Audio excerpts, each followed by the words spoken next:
ये कहानी थी एक बाघ की। नाम था शेरू। शेरू जब छोटा था तब उसे जंगल से पकड़कर इस चिड़ियाघर में लाया गया था। वो बहुत ताकतवर और समझदार था, लेकिन उसकी आंखों में हमेशा एक अजीब सी उदासी झलकती थी।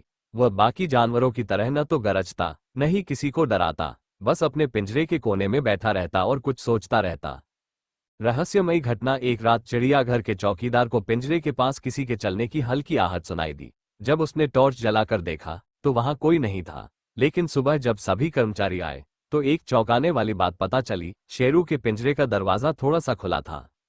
पर हैरानी की बात यह थी कि शेरू वहां मौजूद था, जैसे उसे बाहर निकलने का कोई शौक ही ना हो।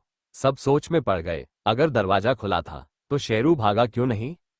धीरे धीरे चिड़ियाघर में ये घटना चर्चा का विषय बन गई।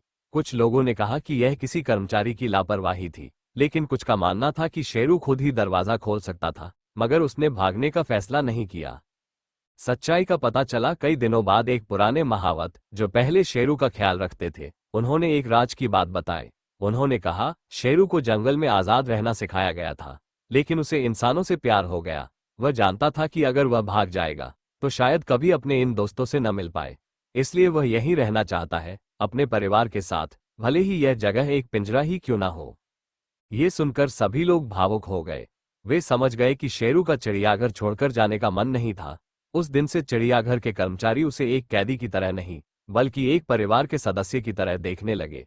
आज भी अगर कोई चिड़ियाघर जाता है और शेरू के पास खड़ा होकर कहता है, शेरू तुम आजाद हो, तो वह हल्की सी गुर्राहट के साथ अपनी पूंछ हिलाकर जैसे जवाब देता है, हाँ, मैं जहां प्यार है वहीं आजाद हूं।